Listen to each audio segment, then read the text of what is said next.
Прокуратура Бакиев Кыргыз өлкөсүнө келсе токтоосуз түрдө камакка алынат. Кумтөр алтын кенине байланышкан коррупциялык факты боюнча кылмыш иши тергөө улантылып жаткан УКМКнын маалымат кызматынан кабарлашты. Аталган мекеме мурдагы президент Курманбек Бакиев өлкөгө келсе камакка алынарын белгиледи. Кылмыш иши боюнча тергөөнүн жүрүшүндө коррупциялык кылмышка аралашкан бир нече кызмат адамдарына, жогорку кеңештин депутаттарына кылмышка шектелгендиги тууралуу кабарламалар берилген. Анын ичинде 1992 жылдагы кумтөр жөнүндөгү башкы келишимдин долбоору 1994 жылдагы ага киргизилген өзгөртүүлөргө, андан сырткары 2003 жылдагы Камека компаниясы менен түзүлгөн башкы келишимди реструктуризациялоодогу коррупциялык аракеттери үчүн мурдагы президент Аскар Акаев шектөөнү жөнүндө кабарлама чыгарылган. Аталган иш боюнча зарыл болгон тергөө аракеттерин жүргүзүү жана укук коргоо органдарындагы башка маселелерди тактоо үчүн 2021 жылдын 2-августунда Акаев Бишкек шаарына алынып келинди. Учурда ал тергөө органдары менен активдүү кызматташууда. Ал эми Курманбек Бакиев боюнча тактоо иретинде төмөндөгүнү билдиребиз. Эгерде ал Кыргыз Республикасынын аймагына келсе же укук коргоо органдары тарабынан алынып келинсе, 2016 жылдын 29 июлундагы соттун өкүмүнүн негизинде токтоосуз камакка алынат. Анткени 2010 жылдын 7 апрелиндеги окуялар жана башка кылмыштар үчүн Курманбек Бакиев соттун өкүмүнө ылайык 30 жылдык мөөнөткө эркиндигинен ажыратылып, өкүм күчүнө кирген дешти мекемеден. Була Кадам Медиа. Эл чындыкты билсин.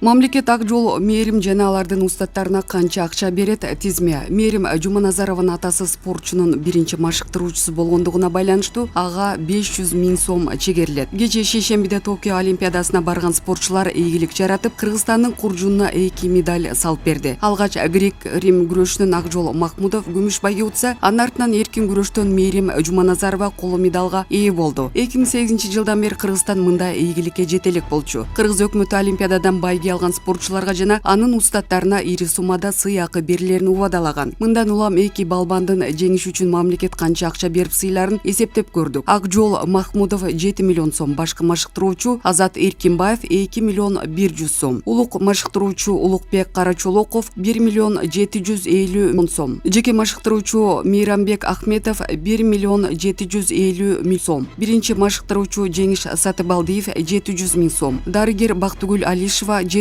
000 сом, массажист Константин Эремич 700 000 сом, Мээрим Жуманазарова 5 миллион сом, башкы машыктыруучу Нурбек Изабеков 1 миллион 500 000 сом, улук машыктыруучу Байгазы Кенжебаев 1 миллион 250 000 сом, жеке машыктыруучу Чынарбек Изабеков 1 миллион 250 000 сом, биринчи машыктыруучу Рахмадил Жуманазаров атасы 500 000 сом, дарыгер Бактыгүл Алишева 500 000 сом, укалоочу Константин Эремич 500 000 сом. Ал эми алтын медаль алган спортчу 10 миллион сом менен сыйланат. Башкы машыктыруучусуна спортчуга берилген сый акынын 30%, улук жана жеке машыктыруучусуна 25%, барабар суммада төлөнөт. Биринчи машыктыруучусу менен медициналык персоналына 10% өлчөмүндө сый акы чегерилет. Булак Спутник KG. Эл чындыкты билсин. Бусурманкулдун нокауту жана ага Хабибдин берген кеңеши. Хабиб Нурмагомедовдун Eagle Fighting Championship EFC лигасынын турниринде кыргызстандык Бусурманкул Абдибайт уулу россиялык атаандашы Руслан Яманбаевди техникалык нокаут менен утуп чемпиондук курун тартып алды. Абдибайт уулунун жеңишинен кийин Хабиб Нурмагомедов ага кеп кеңешин берди. Жашоодо анын мындай ирмеми эч качан кайталамасы керек, анткени биринчи бел курду утуп жатканда аябай кубанасың. Ошого эмоционалдуу болуп турат, колдоп коелу. Дана Уайт UFC президенти бул беттешти көрөт. Мен турнир тууралуу айткам. Чемпиондук курду 1-2 жолу коргогондон кийин UFC уюмунда күчүн ашууга мүмкүнчүлүк болот. Бел курду таагандан кийин көп спортчунун бутасына айланасың. Ошон үчүн көп эмгектенүү керек. Бүгүн эс алып, эртең кайра машыгууну улантуу керек. Баарыңарды куттуктайм. Чын айтсам, мен ага Бусурманкулга күйөрмандык кылдым. Атаандашы таарынбасын, деди ал. Бусурманкул 14 беттешти утуп, 3 ирет жеңилген. Ал 28 жашта. Булак Спутник KG. Эл чындыкты билсин. Баян Акулова, Аскар Акаевич, билесизби, эгемендүүлүк алган жылдарда өлкө эмнени көрсө баарын башынан өткөргөн муундун өкүлү катары сизди эч кечирбейм. Ооба, сизди УКМК кармай албайт эле, себеби сиздин үстүңүздөн сот болуп чечим чыккан эмес. Бул жагынан ошол убактагы сот системасы сиздин жолуңузду шыпыргы менен тазалашкандай атайлап. Анын үстүнө сиз Россиян жаранысыз. Биздин күч органдарынын башы экөө эмес сизди камап. Саясий гана жактан келиңиз, Кыргыздын жери көтөрө берет баарын. Бирок мен сизди жаран катары эч кечирбейм. Эмнеге билесизби? Эң башкысы өлкөмдүн келечегин уурдадыңыз. Азыркы тартып аткан азаптардын баары сиздин жасаган иштериңиздин эле жемиши. Сиздин колуңузга кандай Кыргызстан тийди эле гүлдөгөн, өнүккөн өлкө, завод, фабрикалар күпүлдөп иштеп турган, саясат менен чатагы жок иштерман эл, кашыгыбызга чейин алтын боло турган кумтөр, укмуштай баш иштеген уул кыздарыбыз, кадрларыбыз, биз менен эле тең эгемендүүлүк алган коңшу өлкөлөр бир кирпичин сатпай, чачпай кармап калып өлкөсүн гүлгө ороп салдыго же жалганбы? Анан сиз эмне кылдыңыз? Баарына таруудай чачтыңыз, балдарыңыз, балдыздарыңыз, аялыңыз иттен жаман кутурду. Бир уч атка минерлерди, биринчи, экинчи, үчүнчү чакырылыштын депутаттарын укмуштай байыттыңыз. Мыналардын неберелерине чейин жыргап жашап атышат. Бишкектин, Дейгоч өлкөнүн майлуу сүттүү жерлерин ит бекер бердиңиз. Мамлекетти жардыланттыңыз, элди тентиттиңиз, медицинаны, маданиятты, адабиятты, өлкөнүн болгон бүткөн ырыс-туусун жок кылдыңыз. Коррупцияга белчесинен батырдыңыз. Акмак, кекиртеги кирней жеген сайын тойбогон кадрларды даярдадыңыз. Алардан дагы деле кутула албай атабыз. Кыргыздын бактысына жаралган адамдарды түрдүү жол менен жок кылдырдыңыз. Койчу кайсы бирин санайын, анан эле кечирим да сурап койбойсуз го. Моралдык күнөөм бар деп койсоңуз боло ырсактабай, кайсыл ырысыңызга жылмайдыңыз, кайсыл бетиңиз менен басып жүрөсүз. Сиз болсом бир кулач жипке асынып алмакмын. Ушундай оозу мурдуна батырып тойгузган кадрларыңыз келишиңизге жол ачышты. Эми жооп бериңиз, жок дегенде арбитраждык сотту жеңгенге жардам кылыңыз. Кайран өлкөнү кана вайран кылып коюп, жыргабай өлгөнүңдө жыргап кал дейсиз деди. Өлбөй эле коюңуз, 16 жыл келе албаганыңыз деле чоң жаза. Мен кечирбейм сизди, биздин муун сизди эч кечирбейт. Эл чындыкты билсин. Лейлек районунда сел жүрүп үйлөрдү суу каптады. Баткен облусунун Лейлек районунда сел жүрүп 35 үйдү суу каптады. Бул тууралуу Өзгөчө кырдаалдар министрлиги кабарлады. Кече 3 август саат 17:40 чамасында ак жаан төгүп, аягы селге айланган. Жаандын кесепетинен Ак терек айылындагы 11 үйдү суу басып, 8 үйдүн короосун сел каптаган. Ошондой эле Ак суу айылындагы 2 Катыраң айылынын Таңги Ооз аймагындагы 4 Калтарык аймагындагы 4 үйдүн короосуна суу кирген. Жалпысынан 21 үйдүн ичин жана короосун, 14 үйдүн чарбагын тамарка суу баскан. Мындан сырткары Ош Баткен Исфана жолунун айрым тилкесин Катыраң өзгөрүш жолун сел жууп кеткен. Учурда Өзгөчө кырдаалдар министрдин Лейлек райондук бөлүмү тазалоо иштери жүргүзүп, жергиликтүү комиссия табият кырсыгы тарттырган чыгымдарды тактап жатат. Булак Кадам медиа. Эл чындыкты билсин.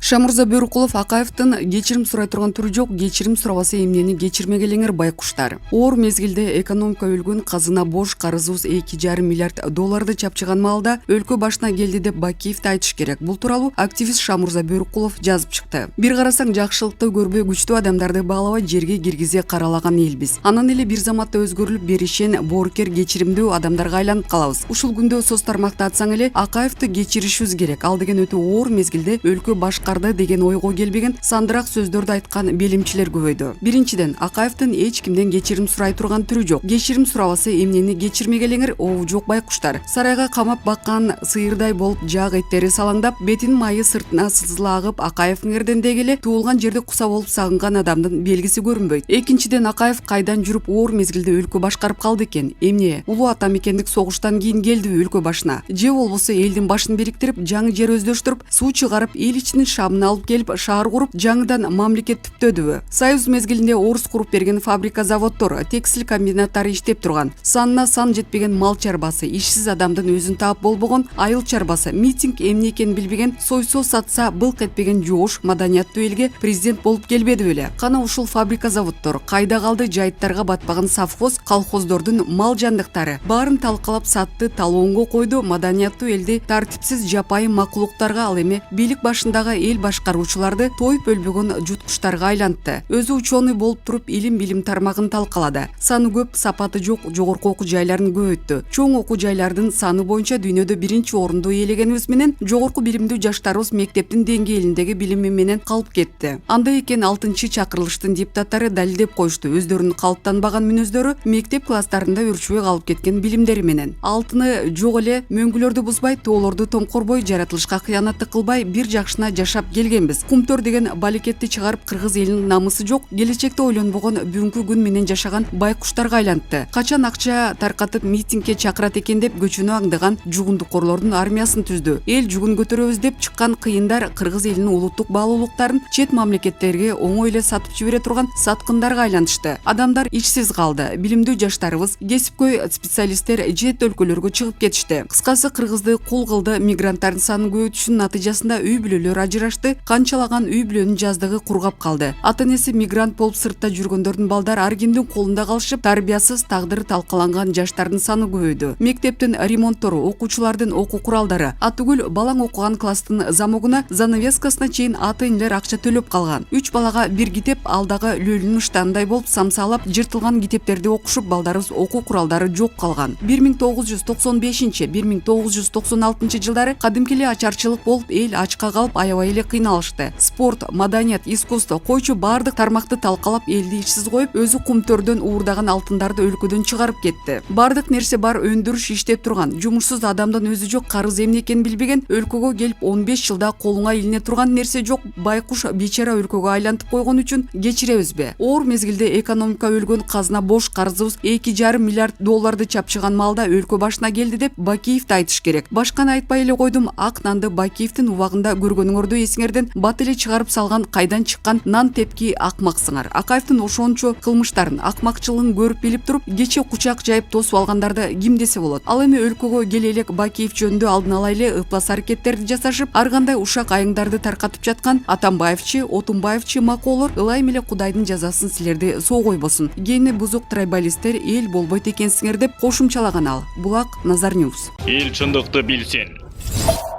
Министр быйыл түшүмдүүлүк аз болгонуна карабай кымбатчылык болбойт деп ишендирди. Алдын ала маалыматтар боюнча бул жылы буудай жана дан эгиндеринин түшүмү өткөн жылдагыга караганда 35% аз болот. Бул тууралуу бүгүн 4 августта өткөн жыйында Айыл суу, чарба жана аймактарды өнүктүрүү министри Аскарбек Жаныбеков билдирди. Анын айтымында жүгөрүнүн дагы түшүмдүүлүгү 10-15% аз болот. Бул тойтко дагы таасирин тийгизет. Бул жылы вегетация учурунда жаан-чачынга байланыштуу көйгөйлөр көп болду. Чүй облусунда жаан-чачын жылдык орточо көрсөткүчтөн төмөн болду. Ошондой вегетациянын башталышында суугат суу дагы аз болду. Бирок жалпысынан ала турган болсок, азыр абал суугат менен суу менен камсыздоо жагынан да кыйын болгон 2014 жылдагыдай, деди министр. Ал тоюттун бардык түрүн өлкөдөн чыгарууга тыюу салынып жатканын жана сырттан алынып келинип жаткан тоюттун бардык түрүнө кошумча нарк салыгы алынып салынганын белгиледи. Учурда кескин кымбаттоо байкалган жок, тескерисинче айрымдар боюнча баанын төмөндөсү жүрүп жатат. Бул кошумча нарк салыгынын алынып салынышы бизнеске тоютту экспорттоого стимул бергени себеп болгон. Мындан ары тоюттун баасы көтөрүлбөйт, тескерисинче төмөндөйт, деди ал. Мындан тышкары Айыл чарба министрлигинин башчысы дан эгиндерин импорттоочу негизги өлкө Россияда түшүм жакшы жана баалар жогору эмес экенин кошумчалады. Булак Назар Ньюс. Эл чындыкты билсин.